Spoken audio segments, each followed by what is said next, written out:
Hi, it's me again with CorelDraw tips and tricks. Somebody left me a message on one of my videos asking about, they've heard the saying 70% black, and they want to know, is that a color?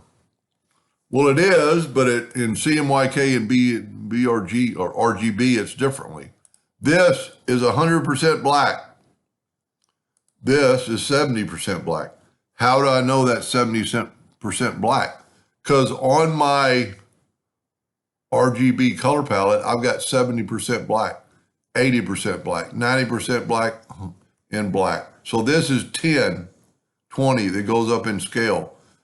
That's all I know about. I don't know about CMYK because I don't use it because I'm a laser engraver, but a lot of printers use CMYK. Now, if we look at this, this is a CMYK 100% black. This is probably easier to read because it's a K100. This is K70. And as you can see, it's marked 70% black. But you can tell the difference between their total black and their 70% black. But look at the difference between the black of the RGB versus the CMYK. The RGB black is going to be blacker.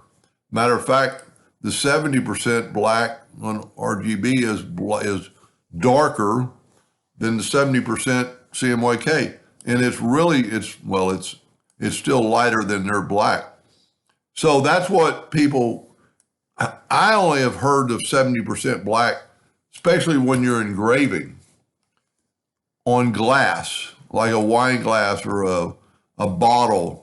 Anything glass. For some reason, a lot of people, and I do it just because it was suggested years ago to me, and I do it.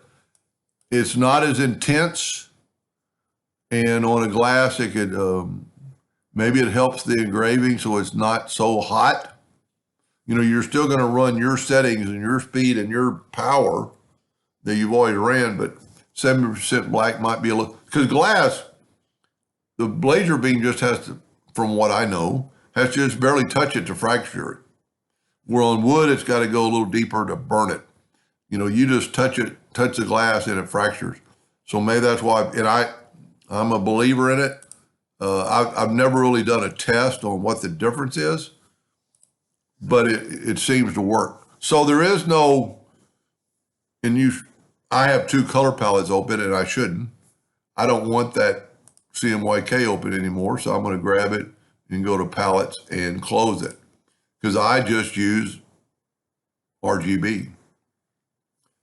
As I just showed, the RGB is blacker.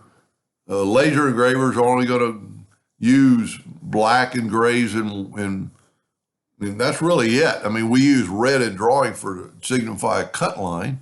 Like when I draw in a square, that's a hairline. So it will not engrave, it will only cut. So that's why we use gray. But if you're going to do wood or, anodized aluminum or anything, you're probably going to use 100% black, but on glass, for some reason, you want 70% black. I might even sometime take it out the shop and just try it and make another video. But I hope that answered their question, and thank you for watching.